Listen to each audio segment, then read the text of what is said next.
it is very important that we know when the time comes to leave a sport, or when we know that, listen, we're not at our best and we have to take a break, because that break is what will help for the athlete to get back stronger.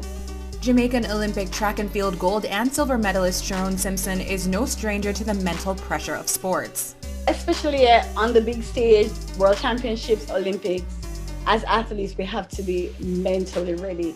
It's not all about being physically prepared, but also we have to ensure that our mental state is intact. Months before the 2020 Olympics in Tokyo, 23-year-old tennis champion Naomi Osaka was openly criticized after announcing she would not be doing press interviews and ultimately withdrawing from the French Open, citing her mental health.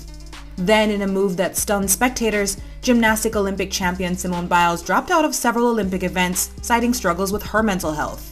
I can remember before, when I used to compete, I used to read everything, watch the news, and sometimes it is very brutal and it would affect me negatively. Sports psychologist at The Ohio State University, Dr. Candice Williams, said that this treatment is nothing new, especially when it comes to Black athletes.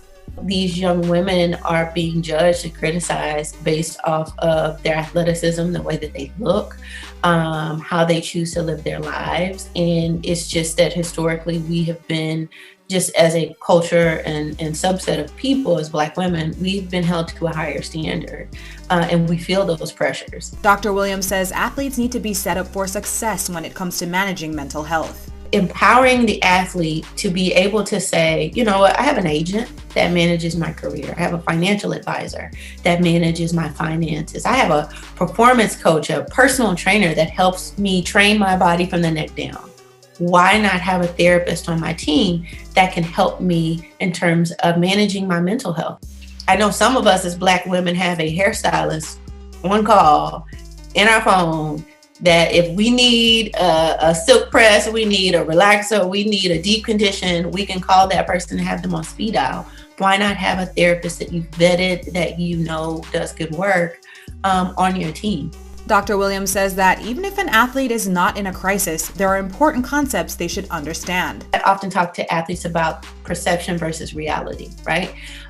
Being an athlete, you are put in that category of a performer or even an entertainer. And a lot of the times people are looking to you to entertain themselves or to help them get a release from their own real life, not realizing that you are a real person. And so one of the things that I oftentimes talk to them about is setting boundaries. What does that look like for you when it comes to what you put on social media, what you share with the rest of the world? Both Simpson and Dr. Williams are exceptionally proud of the role Black women have played in bringing mental health to the forefront. We have a platform and we are using it, and not only are we speaking it, but we're also putting action behind it, which is equally as powerful. It speaks volume and it helps other athletes who are going through similar issues and not talking about it, to see especially the top athletes, Naomi Osaka, Simone Biles, to see, they're at the top of their games and they're able to step away to take a break. Hats off to all those females who are able to take that break, to say, my mental health is important. I have to put it first. I have to take the break and then come back stronger, because I have to do it for me. I have to put myself first. I'm Ray Williams for Atlanta Black Star.